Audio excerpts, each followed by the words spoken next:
warahmatullahi wabarakatuh. Terima kasih Bapak Ibu sudah berkenan hadir pada kegiatan kali ini, yaitu diseminasi menyebarkan pemahaman dan penerapan pengalaman budaya positif. Baik, pertama-tama marilah kita panjatkan puji syukur kepada Allah Subhanahu wa taala karena pada hari ini saya diberikan kesempatan untuk memaparkan materi. Salawat beserta salam tidak lupa kita sanjungkan pada Nabi Agung Muhammad SAW.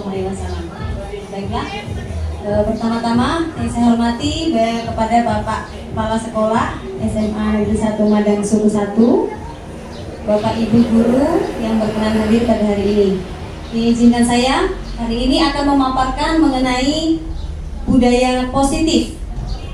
Dari kata budaya positif, menurut Bapak Ibu setelah mendengarkan kata budaya positif, apa yang terbesit dalam hati Bapak Ibu? Kebiasaan sehari-hari yang menimbulkan kenyamanan, yang menimbulkan cita rasa, dan menimbulkan rasa kekeluargaan.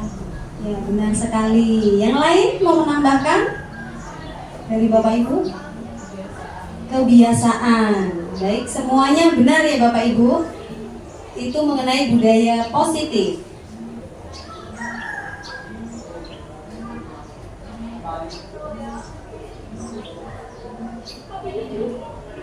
Berikut adalah konsep inti dari budaya positif yang akan saya paparkan. Yang pertama ada perubahan paradigma belajar, kemudian ada teori motivasi perilaku manusia, ada disiplin positif, 5 posisi kontrol guru, kemudian ada nilai-nilai kebajikan dan keyakinan kelas, kemudian ada kebutuhan dasar manusia, dan yang terakhir adalah segitiga restitusi. Baik, yang pertama mengenai pembelajaran dengan paradigma baru.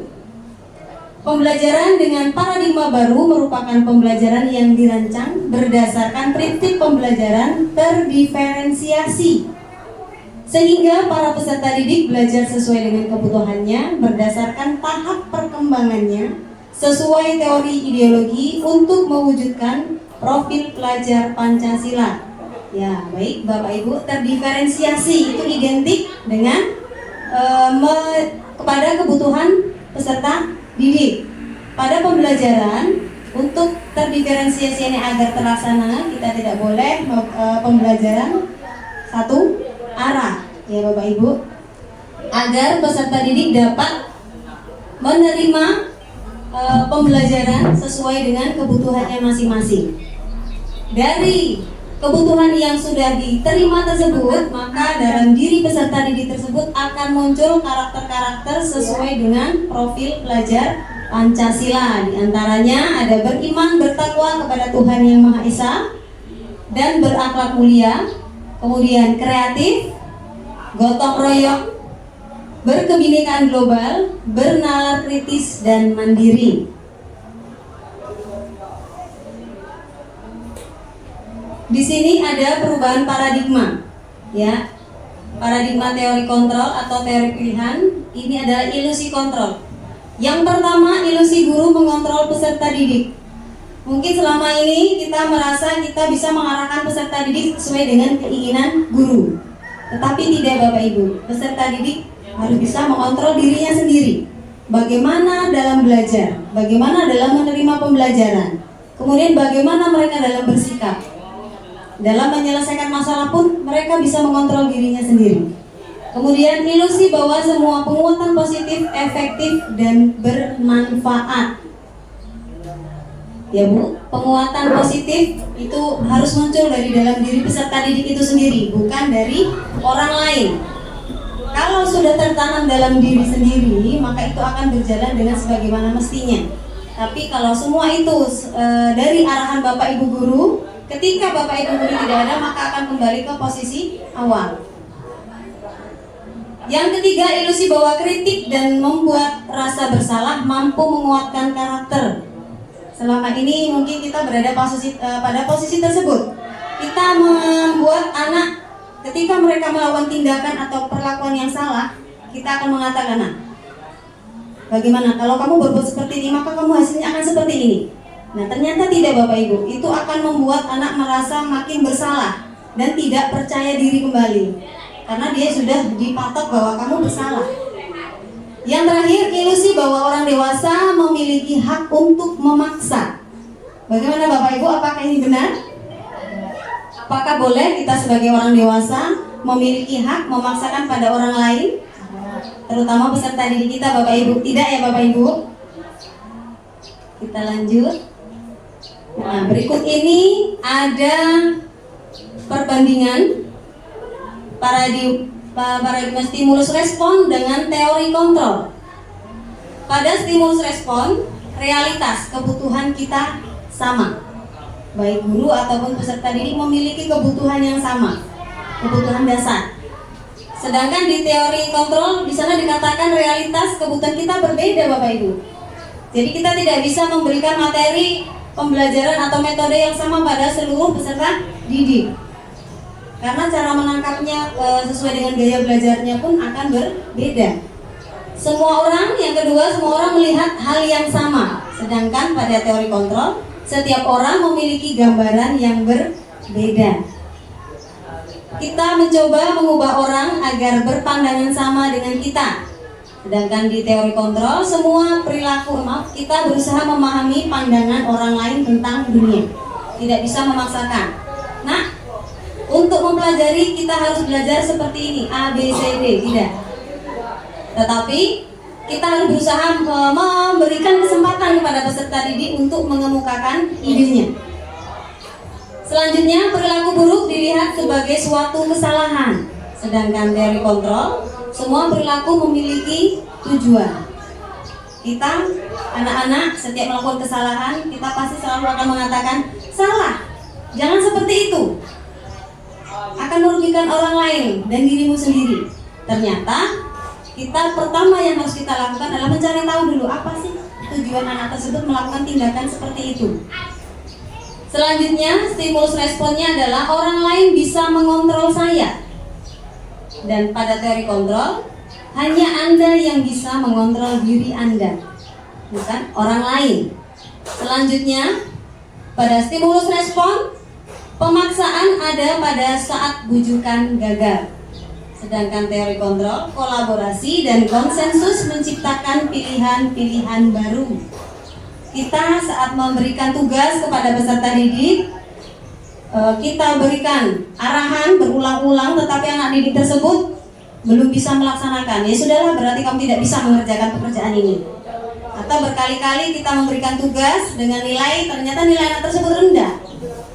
Kita langsung memberikan keputusan, kamu gagal pada materi ini. Nah, seperti itu Bapak Ibu. Selanjutnya terakhir, model berpikir menang kalah. Sedangkan teori kontrol, model berpikirnya adalah menang. Apa maksudnya Bapak Ibu?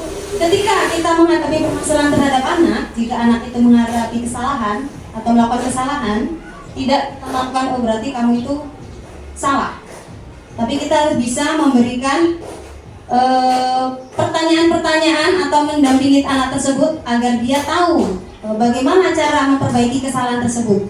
Dan kita anak tersebut akan dikatakan menang karena dia berhasil menemukan solusinya sendiri. Dan kita sebagai guru pun juga menang. Kenapa? Karena anak tersebut mampu mencari solusi untuk dirinya sendiri. Begitu ya Bapak Ibu. Lanjut. Sekarang mengenai disiplin positif. Disiplin berasal dari kata disiplina yang artinya belajar. Disiplin mengacu pada disiplin diri yang memiliki tanggung jawab terhadap apa yang dilakukannya berdasarkan nilai-nilai yang diyakini. Kemudian, disiplin positif merupakan salah satu cara penerapan disiplin yang bertujuan untuk menumbuhkan kesadaran serta memberdayakan peserta didik tanpa imbalan, penghargaan, reward, ancaman, atau hukuman. Sebagai pendidik, tujuan kita adalah menciptakan peserta didik yang memiliki disiplin diri sehingga mereka berperilaku mengacu pada nilai-nilai kebajikan dan memiliki motivasi intrinsik dalam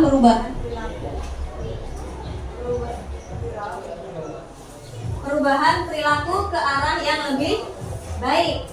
Di sini kita sering saat di kelas kita menganggap saat kita memberikan penghargaan kemudian hadiah hadiah ya saat anak tersebut melakukan hal yang baik. Kita beranggapan bahwa anak tersebut akan terus melakukan hal yang sama atau kebaikan yang sama. Tetapi tidak Bapak Ibu, dengan adanya penghargaan seperti reward, hal tersebut akan membuat anak itu seperti apa ya, kalau kita katakan kecanduan atau terbiasa. Saat reward itu tidak ada, maka pola atau tingkahnya akan kembali seperti semula. Atau bisa dikatakan saat kita berada di kelas, dia akan takut. Tapi saat kita tidak ada di kelas, dengan guru yang lain dia akan bersikap kembali seperti semula. Hanya takut atau hanya peduli kepada orang-orang tertentu saja. Itu saat memberikan hadiah atau reward. Apalagi dengan memberikan ancaman atau hukuman, itu akan lebih membuat anak merasa dirinya tidak nyaman. Saya mau melakukan itu karena saya tidak nyaman, karena saya takut. Itu ya Bapak Ibu. Baik, di sini ada nilai-nilai kebajikan atau adalah sifat-sifat positif manusia yang bertujuan mulia setiap individu, bersifat universal dan lintas bahasa, suku, bangsa, agama maupun latar belakang. Nah, di sini ada setiap perilaku atau perbuatan memiliki tujuan. Ini menurut Dr. William Glasser pada teori kontrol. Kedua, karena dia memiliki tujuan, pasti akan ada nilai-nilai yang dia yakini, ya, dan nilai-nilai kebajikan yang dapat membangun motivasi anak tersebut, sehingga menggerakkan motivasi dari dalam diri mencapai tujuan mulia. Nah, tujuan mulia tersebut akan membentuk karakter, yaitu karakter profil pelajar Pancasila dari beriman dan bertakwa kepada Tuhan Yang Maha Esa dan berakhlak mulia, berkebinekaan global, gotong royong, mandiri, kreatif, dan bernalar kritis. Di sini ada bentuk program kebajikan atau apresiasi. Dalam memberikan apresiasi atau pengakuan perlu diingat beberapa hal. Yang pertama, beri pengakuan secara khusus. Artinya beri sebut nama anak tersebut. Andi, kamu luar biasa. Andi, hebat sekali jawabannya. Kemudian beri pengakuan secara pribadi. Mungkin kita lebih mendekati, ya, lebih pendekatan terhadap anak. Besok usahakan lebih baik lagi. Pasti kamu bisa. Itu langsung ke pribadi anak tersebut. Dan tidak lupa juga kepada seluruh peserta didik. Beri pengakuan secara konsisten. Setiap kita ada pembelajaran, hal terkecil apapun yang anak lakukan, berilah apresiasi. Dan apresiasi itu terus. Jangan hanya hari ini kita beri apresiasi, pertemuan selanjutnya hilang. Ya, kita harus konsisten Bapak Ibu. Ini ada contoh pengakuan atau apresiasi kebajikan yang dapat kita lakukan. Yang pertama di sini pembuka.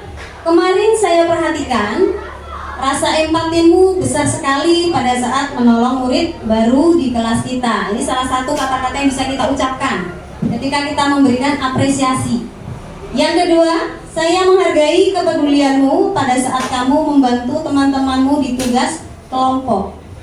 Dan yang ketiga, terima kasih untuk rasa tanggung jawabmu pada saat kamu memungut kertas-kertas yang berserakan di lantai. Nah, itu hal-hal kecil yang bisa kita lakukan sebagai apresiasi terhadap anak didik kita.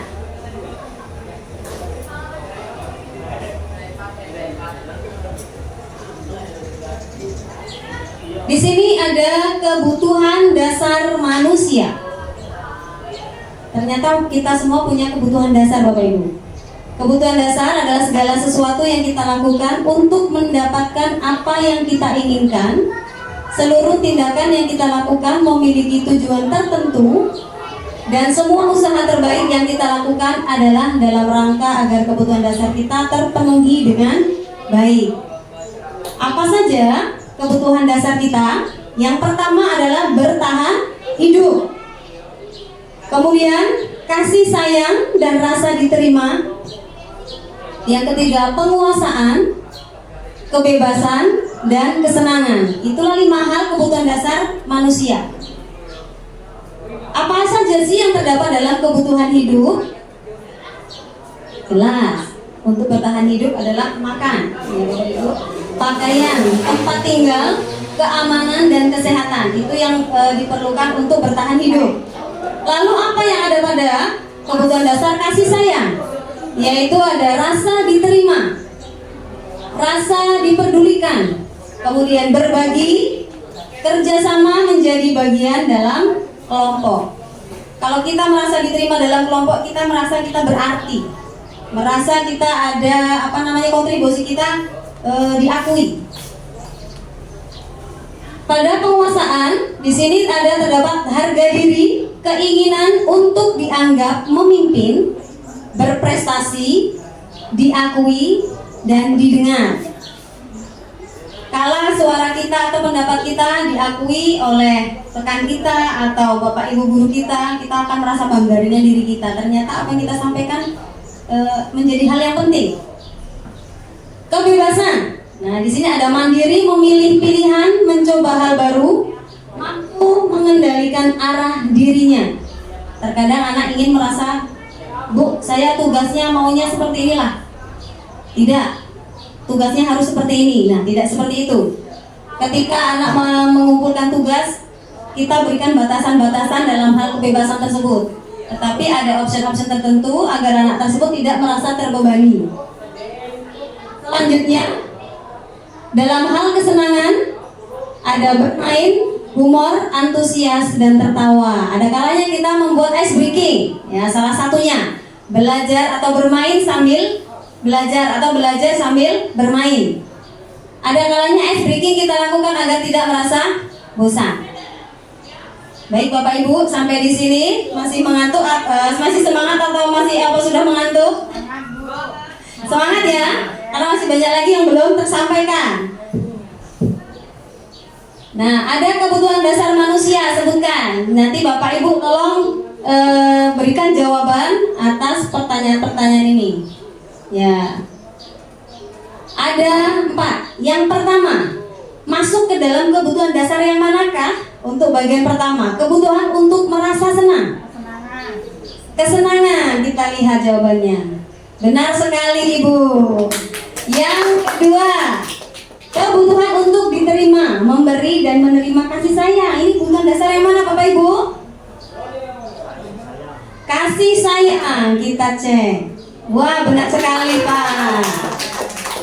Luar biasa. Yang ketiga, kebutuhan akan pilihan kemandirian. Ini masuk yang mana tadi Bapak Ibu?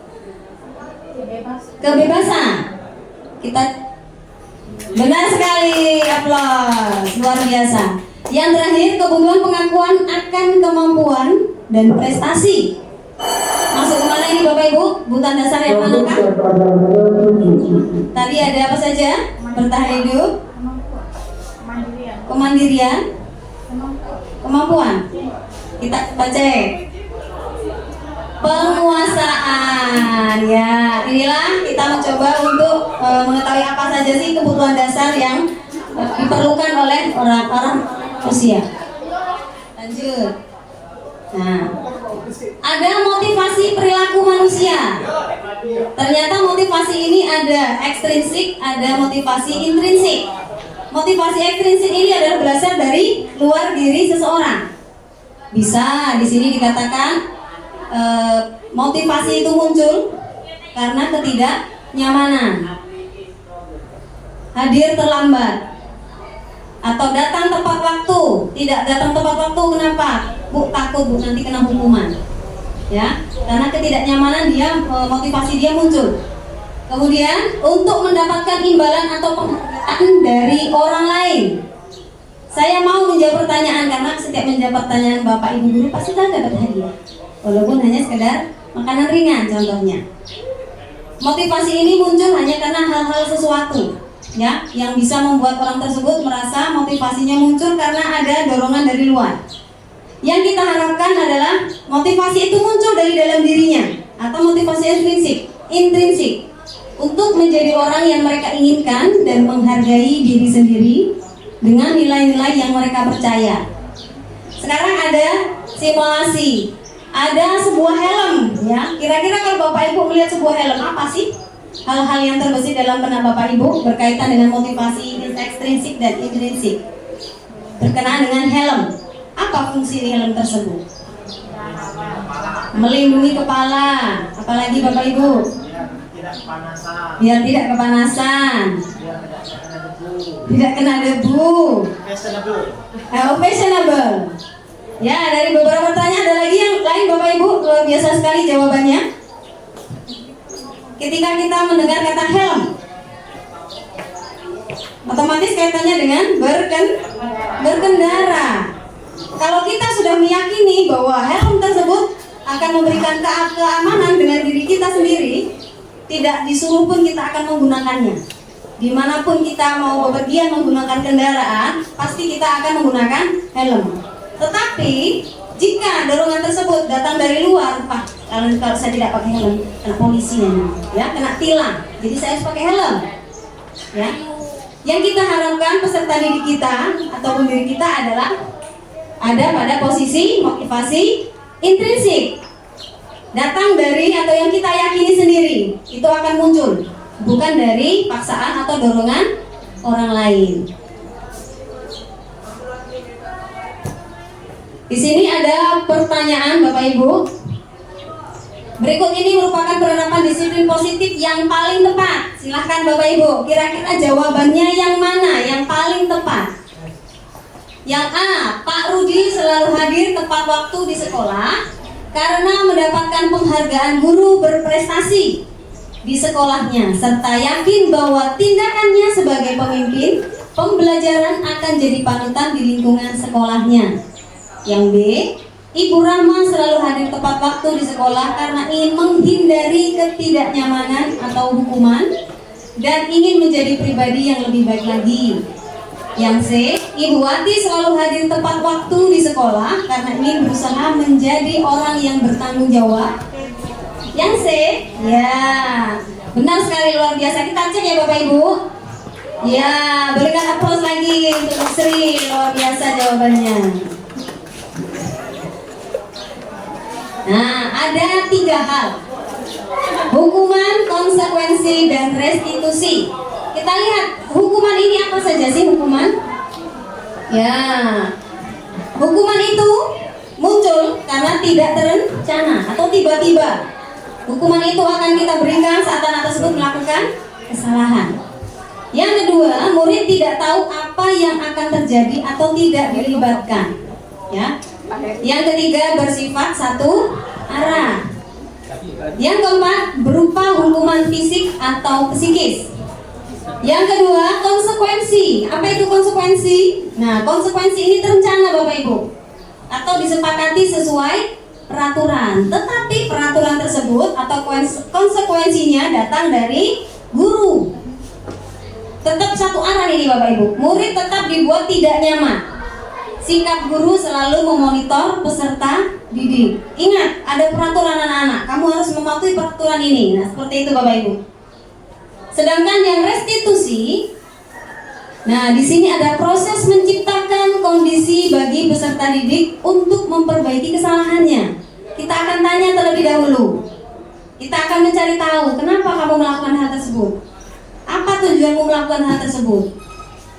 Kemudian proses kolaborasi yang mengajarkan peserta didik mencari solusi sendiri. Bukan kita Bapak Ibu, tetapi anak tersebutlah yang harus mencari solusi untuk permasalahan dia sendiri. Bukan dari guru-guru hanya mengarahkan. Sebaiknya jika kamu tahu kamu dalam hal salah, apa tindakan yang harus kamu lakukan. Jadi anak tersebut mampu mengontrol dirinya sendiri. Jadi dia tahu kalau saya melakukan kesalahan, konsekuensinya saya sendiri yang harus menanggungnya, dan saya juga yang harus mencari solusinya. Ini ada apakah Bapak Ibu setuju atau tidak setuju, dan berikan argumennya Bapak Ibu terhadap 3 pernyataan. Yang pertama ada hukuman dapat mendisiplinkan peserta didik. Yang kedua, pemberian hukuman dengan hal positif seperti membaca atau membersihkan halaman sekolah dapat meningkatkan disiplin peserta didik. Yang ketiga, memberikan penghargaan dapat meningkatkan motivasi belajar peserta didik. Ya, dari ketiga hal ini, mungkin dari nomor 1, nomor 2, atau nomor 3, silakan Bapak Ibu setuju atau tidak setuju dan berikan argumennya. Silakan, ada dari Bapak Ibu. Ya, silakan Bu Sri, nomor 1. Hukuman dapat mendisiplinkan peserta didik, saya tidak Ya, kenapa Bu Sri tidak setuju? Kalau anak itu dihukum, dia itu adalah kiranya suatu saat akan mengulangi hal yang sama lagi. Karena dia hanya takut saja, Bu, tapi tidak menimbulkan kesadaran dari dirinya sendiri. Ya, luar biasa Ibu Sri. Berikan aplaus dulu itu Ibu Sri. Menurut Ibu Sri, hukuman itu tidak setuju adanya hukuman dapat mendisiplinkan peserta didik karena suatu saat dia akan mengulangi kesalahan yang sama.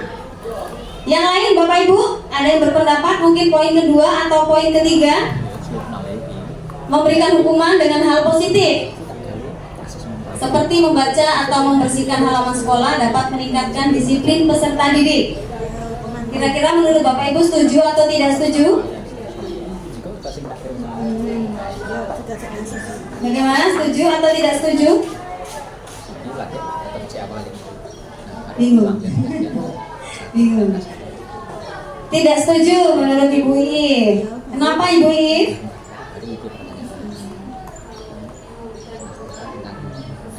Sebenarnya itu aku coba itu ini kegiatan juga ada keduanya enggak singkaman di singkaman sampai itu sekolahnya. Oh ya. Berarti bisa dikatakan hukuman di sini yang dimaksudkan menurut Ibu Iif lebih baik hukuman itu ada sesuai dengan kesalahannya. Jadi tidak ibaratnya karena terlambat sekolah tiba-tiba diminta untuk lari lapangan, mungkin seperti itu Bapak Ibu ya.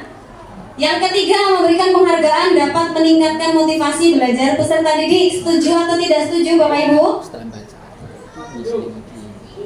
Tidak setuju. Ibu Eliani mengatakan tidak setuju.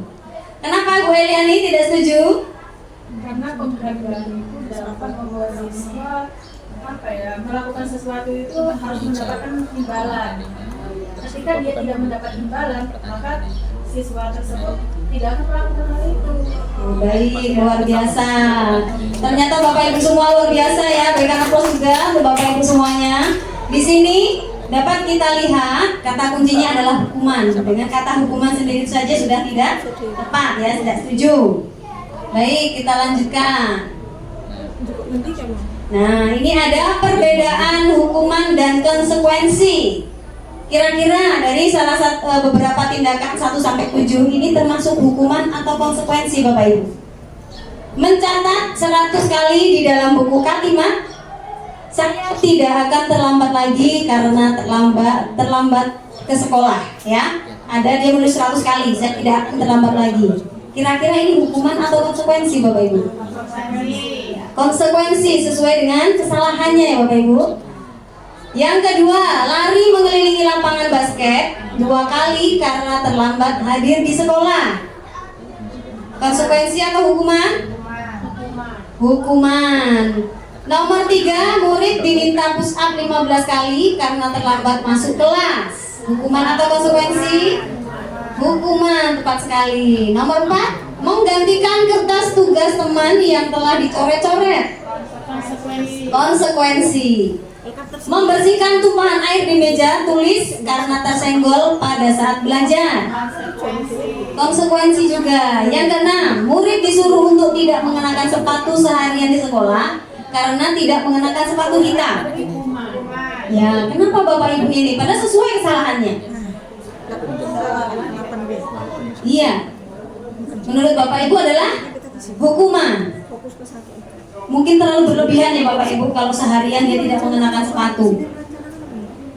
Yang ketujuh, lari mengelilingi lapangan basket 2 kali karena terlambat 10 menit untuk pelajaran PJOK. Kira-kira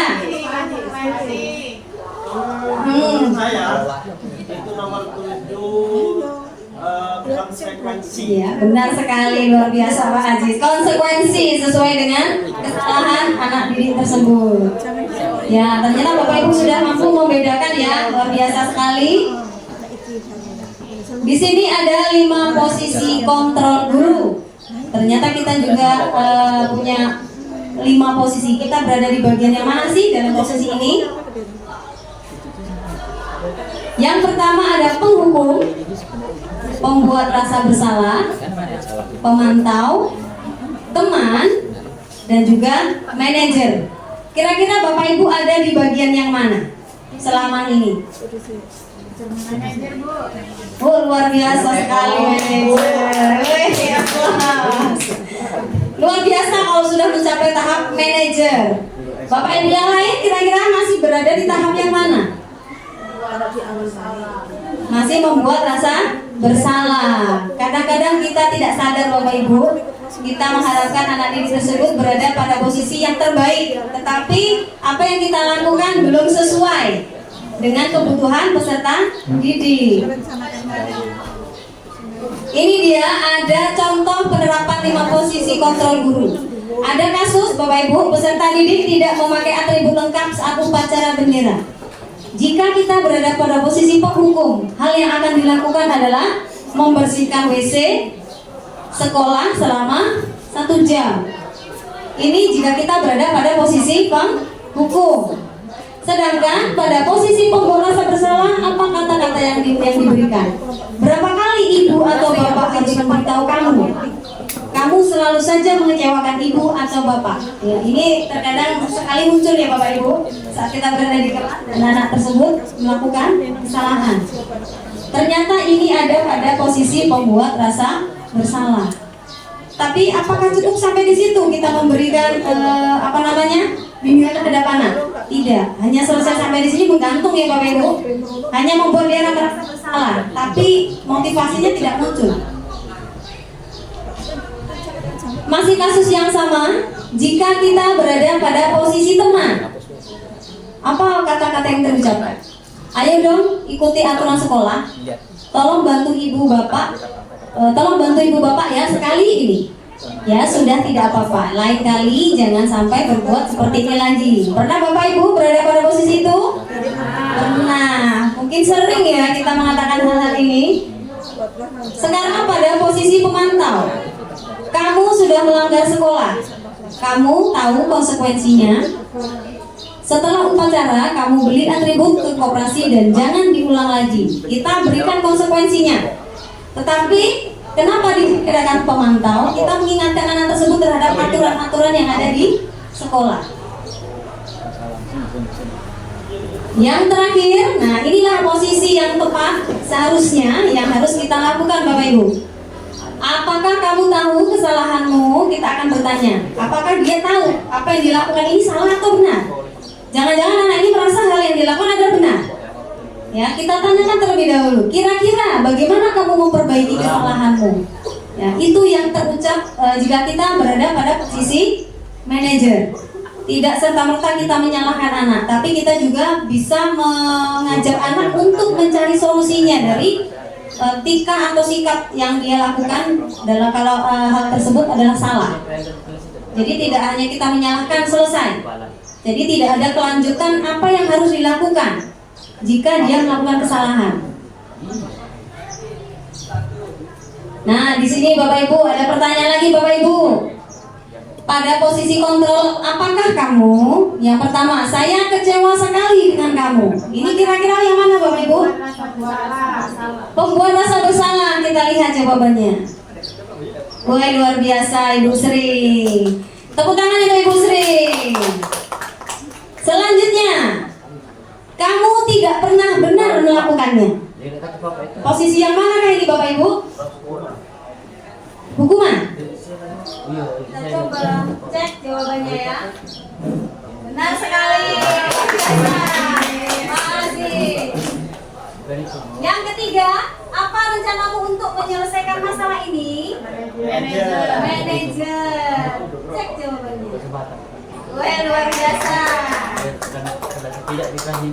Ayolah lakukan demi Bapak Ibu ya. Teman. Posisi teman. Ya, luar biasa Bapak Ibu. Aplaus semuanya. Ternyata Bapak Ibu hebat sekali ya, semuanya sudah mampu mengetahui posisi manakah ya. Kontrol sebagai seorang guru. Yang terakhir, kamu tidak pernah mendapat nilai jika tidak mengerjakan tugas. Mantap. Pemantau. Kita cek. Ya, lepas sekali, luar biasa. Kita lanjut. Masih semangat? Masih. Ya, masih semangat.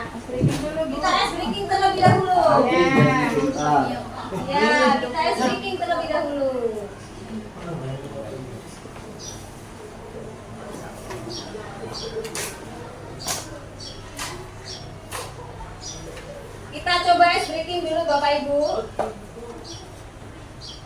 Ya, coba sekarang Bapak Ibu semuanya berdiri. Ya,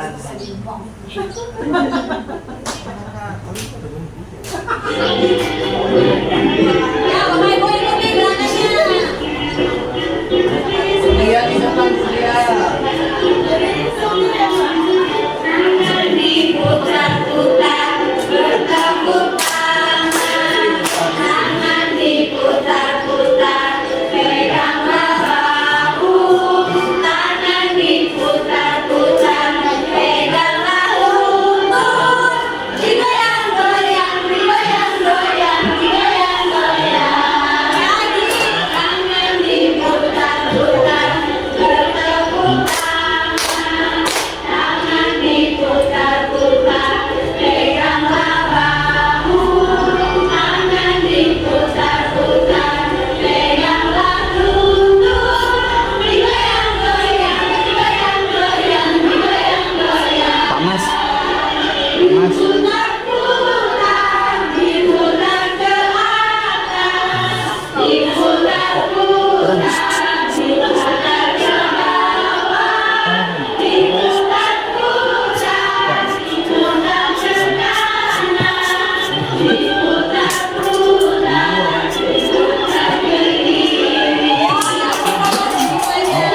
Terima kasih. Baik, sudah semangat Bapak Ibu? Kita lanjutkan Bapak Ibu. Kita sekarang pada posisi keyakinan kelas. Ya, dari keyakinan kelas. Di sini saya mau bertanya, mengapa keyakinan kelas bukan peraturan kelas? Kenapa Bapak Ibu? Kenapa harus keyakinan kelas bukan peraturan kelas? Karena kalau keyakinan kelas itu peserta didik meyakini bahwasannya apa yang mereka lakukan itu ada manfaat untuk mereka. Contohnya seperti penggunaan helm. Itu mereka meyakini bahwasannya itu untuk keselamatan mereka, bukan peraturan. Oh, kamu harus pakai helm. Oh, itu menurut kalian ya, luar biasa sekali. Yang lain ada? Karena kalau keyakinan itu mereka rasa mampu untuk melakukannya, Bu, karena sudah ada kesepakatan bersama. Untuk keyakinan ya. Kalau kita perhatikan, mungkin Bapak Ibu semuanya sudah melakukan atau melaksanakan keyakinan di kelasnya masing-masing ya Bapak Ibu. Kalau kita katakan bukan keyakinan kelas yang selama ini, kesepakatan kelas ya Bapak Ibu. Sama sebenarnya keyakinan kelas dengan kesepakatan kelas. Keyakinan kelas bukan peraturan kelas, karena keyakinan kelas itu dibuat sendiri oleh peserta didik. Sedangkan peraturan kelas ya itu dibuat langsung oleh sekolah. Ya, sekolah tersebut membuat peraturan sendiri dan harus ditaati atau dipatuhi oleh seluruh warga sekolah. Sedangkan keyakinan kelas adalah peserta didik itu sendiri yang membuat, dan peserta didik itu juga yang harus melaksanakan.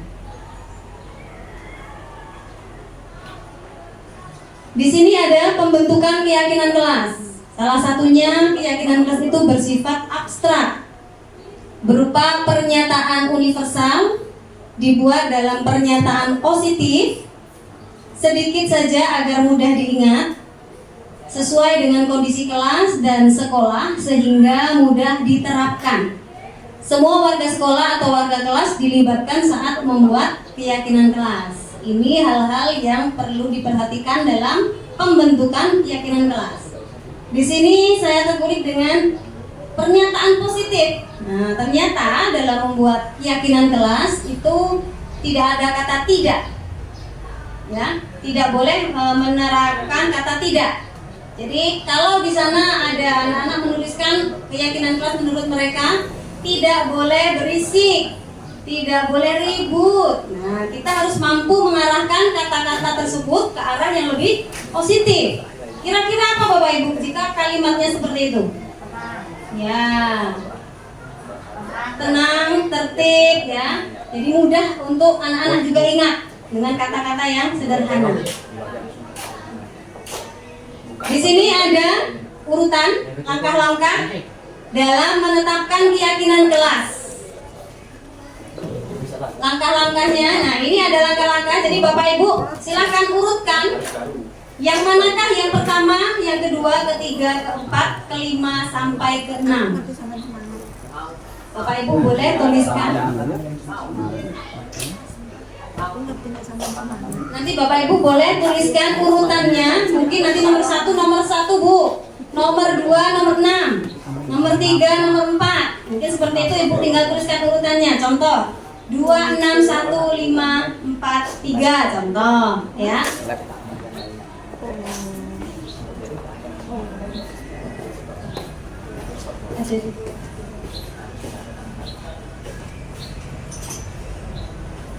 Silahkan Bapak Ibu baca-baca dulu yang manakah yang urutan pertama, kedua, ketiga, sampai ke-6.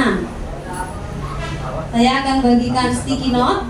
Silahkan Bapak Ibu tulis pada sticky note urutannya.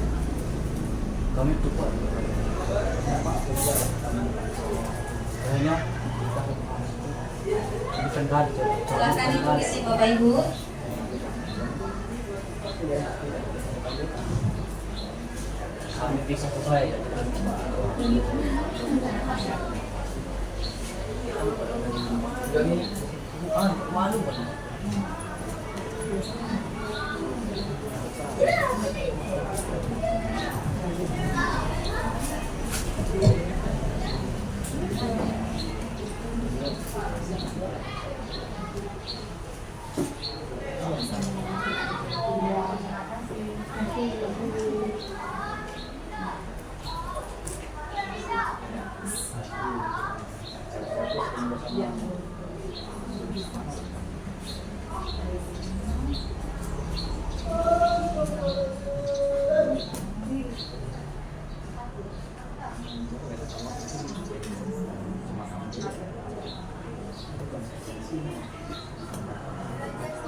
Jika sudah selesai, mungkin bisa dikumpulkan ke depan atau saya ambil satu persatu. Ya, silakan dibaca dulu Bapak Ibu.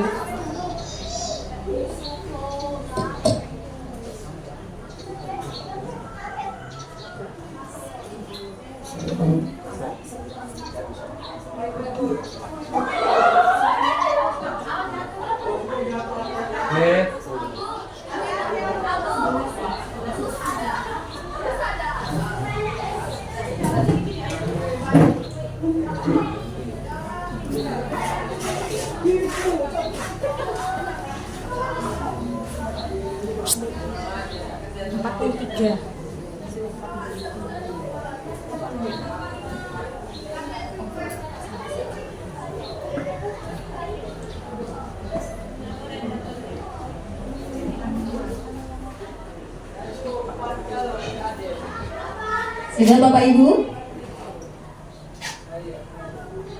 Coba kumpulkan, saya ambil ya Bapak Ibu ya.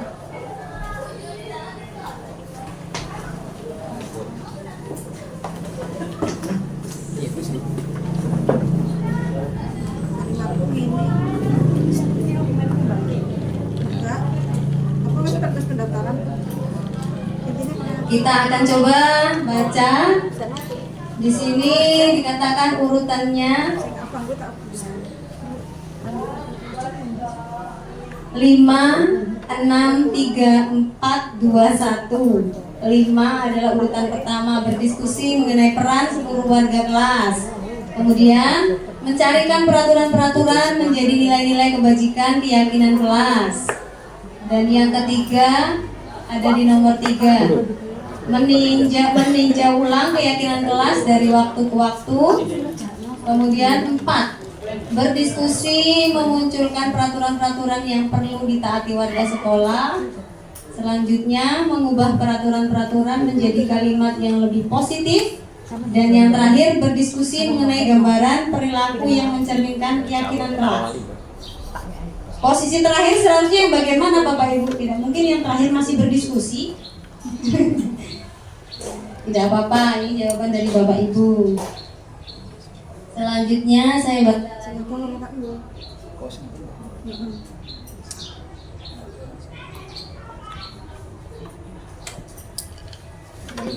Bisa. Di sini dikatakan 5, 4, 3, 6, 2, 1. Ada 5, 1, 4, 6, 2, 3. Macam-macam ya Bapak Ibu. Ada 4, 2, 6, 1, 5, 3. Ini ada yang sama juga. Baik, ada 4 atau 5 yang berbeda ya Bapak Ibu. Sekarang kita lihat. Apa kira-kira jawabannya? Urut-urutan yang benar saat kita menetapkan keyakinan di kelas. Ini bisa kita tiru Bapak Ibu. Bisa kita laksanakan di kelas agar kita tidak salah dalam menerapkan keyakinan kelas. Nah, ini urutannya Bapak Ibu. Yang pertama adalah berdiskusi terlebih dahulu, memunculkan peraturan-peraturan yang perlu ditaati. Ya, dari seluruh peserta didik kita minta untuk memunculkan apa saja sih keyakinan kelas yang ingin diinginkan oleh peserta didik. Kemudian yang kedua, dari ide tersebut, jika ada kalimat-kalimat yang masih negatif, kita ubah terlebih dahulu ke dalam kalimat positif. Selanjutnya, mencarikan peraturan-peraturan menjadi nilai-nilai kebajikan. Ya, banyak sekali nilai kebajikan ya Bapak Ibu. Kemudian nomor 1, setelah menetapkan peraturan menjadi nilai kebajikan, berdiskusi mengenai gambaran perilaku yang mencerminkan keyakinan kelas. Selanjutnya, berdiskusi mengenai peran seluruh warga kelas. Dan yang terakhir adalah meninjau ulang keyakinan kelas dari waktu ke waktu. Apakah seluruh peserta yang ada di kelas tersebut mampu melaksanakan keyakinan kelas yang telah disepakati bersama. Ini ya Bapak Ibu, bisa kita lakukan, kita terapkan saat berada di kelas. Di sini, terakhir di sini ada segitiga restitusi. Suatu proses dialog yang dijalankan oleh guru agar dapat menghasilkan peserta didik yang mandiri dan bertanggung jawab. Nah, ini dia segitiga restitusi yang dimaksud. Yang pertama ada menstabilkan identitas. Kemudian validasi tindakan yang salah. Dan yang ketiga menanyakan keyakinan. Bagaimana ini caranya?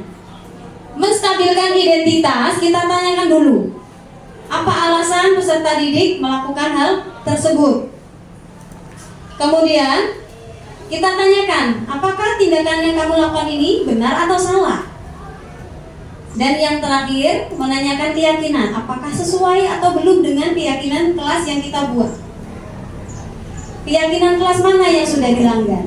Kemudian bagaimana caranya untuk memperbaiki kesalahan tersebut. Ini ada pada keyakinan, menanyakan keyakinan. Kita akan tahu anak tersebut memberikan pemahaman bahwa apa yang dilakukan adalah salah. Anak itu sadar. Bukan dari guru yang kamu itu salah, kamu itu benar, tidak. Tapi anak didik tersebut sadar bahwa apa yang dilakukan itu adalah salah ataupun benar. Nih, menstabilkan identitas berdasarkan prinsip membuat kesalahan adalah bagian dari proses pembelajaran. Berbuat salah itu wajar. Ini kata-kata yang bisa kita ucapkan. Tidak ada manusia yang sempurna. Bapak Ibu juga pernah melakukan itu. Bapak Ibu tidak mau mencari siapa yang salah, tapi ingin mencari solusi dari permasalahan. Kami berhak merasa begitu. Itu kalimat-kalimat yang bisa diucapkan saat menstabilkan identitas. Selanjutnya, pada validasi tindakan yang salah, berdasarkan prinsip setiap perilaku berupaya memenuhi suatu kebutuhan tertentu. Ada yang kita jawab tadi, ada berapa Bapak Ibu kebutuhan dasar tadi? Ada 6 ya. Ada kasih sayang, ada bertahan hidup, kesenangan, penguasaan, dan lain sebagainya. Di sini kalimat yang bisa kita ucapkan, kamu pasti punya alasan mengapa melakukan hal itu. Kemudian, padahal kamu bisa melakukan hal yang lebih buruk dari ini ya. Nah, ini mungkin rancu ya bagi Bapak Ibu. Ini bisa kita sesuaikan dengan situasinya. Contoh anak tersebut berkelahi dengan rekan sekelasnya, mungkin saling menjambak ya. Bisa kita ucapkan kata-kata ini. Padahal kamu bisa melakukan hal yang lebih buruk dari itu. Ya, ibu bangga kamu tidak melakukan hal yang lebih buruk dari jambak-jambak. Contoh sambil menampar ataupun mendorong atau lain sebagainya. Arahnya ke sana maksudnya Bapak Ibu. Kemudian kamu patut bangga karena telah melindungi sesuatu yang penting buatmu. Mungkin haknya dia dirusak oleh temannya, ya, penanya atau bukunya, dia mau melakukan pembelaan. Dan yang terakhir, kamu melakukannya karena mempertahankan sesuatu yang penting bagimu. Ini ada pada validasi tindakan yang salah. Langkah yang terakhir, menanyakan keyakinan. Berdasarkan prinsip teori kontrol bahwa pada dasarnya kita termotivasi secara intrinsik atau dari dalam diri. Kita kata-kata yang bisa kita ucapkan apa keyakinan kelas kita. Kita ingatkan kembali keyakinan kelas yang sudah disepakati bersama. Nilai-nilai apa yang telah disepakati bersama? Ya. Contoh tadi seperti merusak barang milik temannya, berarti tidak bisa kita tanyakan nilai-nilai keyakinan kelas kita. Bisa dia jawab. Karena kata-kata yang simpel tadi Bapak Ibu bisa dengan menghormati, menghargai, bisa. Nilai-nilai apa yang telah disepakati bersama bisa kita tanyakan. Seperti apa gambaran sebuah kelas yang ideal menurut kamu? Kemudian kamu ingin menjadi orang seperti apa? Ya, ini pada bagian menanyakan keyakinan. Berikan alasannya.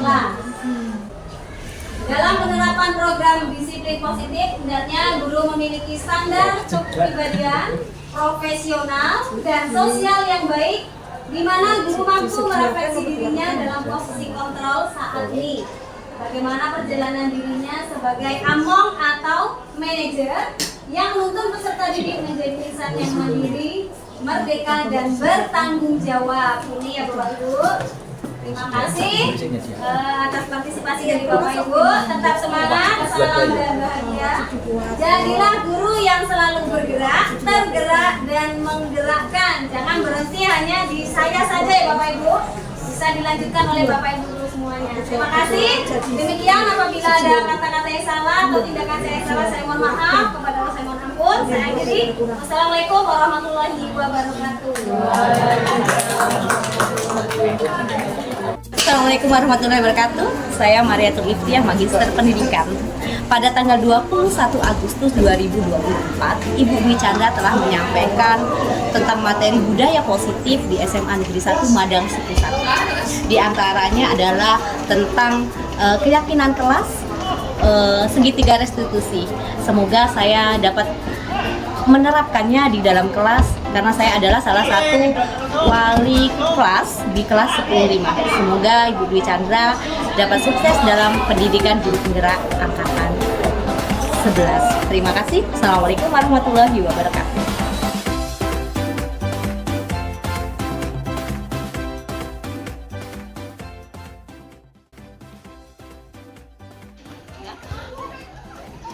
Bagaimana kabarnya Zunita? Baik, Bu. Apakah Zunita tahu mengapa Ibu panggil ke sini? Tahu, Bu. Tahu, baik. Ada beberapa hal yang mau Ibu tanyakan. Ya, menurut laporan beberapa guru, pada saat jam pelajaran, Zunita sering sekali izin untuk keluar. Apakah itu benar, Zunita? Benar. Benar. Baik, kita ambil dalam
dari beberapa guru yang mengajar di kelas, katanya Novi ini sering melamun dan mengantuk saat jam kelompok. Benar. Baik, menurut Novi.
Assalamualaikum warahmatullahi wabarakatuh. Saya Zunita Febrianti dari kelas 11 2. Saya senang diajak berdiskusi oleh Ibu Dwi selaku wali kelas.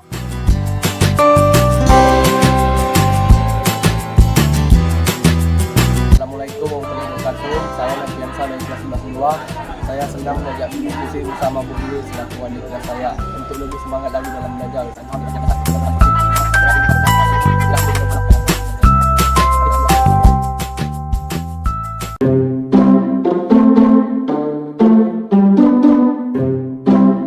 Assalamualaikum warahmatullahi wabarakatuh.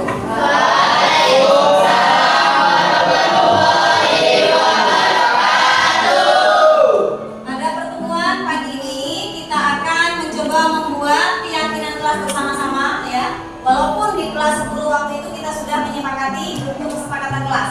Ya, di kelas 11 ini kita akan coba membuat keyakinan kelas yang baru. Karena siapa tahu dari keyakinan kelas yang sudah kita buat ada yang perlu direvisi. Ya. Silakan nanti saya bagikan setiap orang satu sticky note. Tuliskan apa yang kalian inginkan agar pembelajaran di kelas ini menjadi nyaman, aman, dan menyenangkan. Nanti setelah semuanya sudah menuliskan, bawa ke depan, tempelkan sticky note-nya pada bagian sebelah kanan saya. Ya, susun yang rapi untuk sticky note-nya. Paham? Saya bagikan, silakan tuliskan apa yang kalian inginkan ya.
saya bersama teman-teman satu kelas saya membuat kesepakatan kelas yang dipimpin oleh Ibu Dwi Chandra Arini. Selaku wali kelas, saya sangat senang sekali menyampaikan kata-kata positif, yaitu aktif mengikuti pembelajaran. Semoga saya bisa melaksanakan keyakinan kelas dan kami sepakati bersama. Demikian, terima kasih. Saya akhiri. Wassalamualaikum warahmatullahi wabarakatuh. Assalamualaikum warahmatullahi wabarakatuh. Perkenalkan, nama saya Muhammad Rehan dari kelas 11-2. Hari ini kami membuat kesepakatan kelas bersama rekan-rekan kelas dan dipimpin Ibu Chandra Arini. Saya hari ini senang sekali bisa menyampaikan hal-hal positif, yaitu menghargai sesama teman dan menyayangi. Semoga hari ini kami bisa melaksanakannya dengan baik. Dan saya akhiri. Wassalamualaikum warahmatullahi wabarakatuh.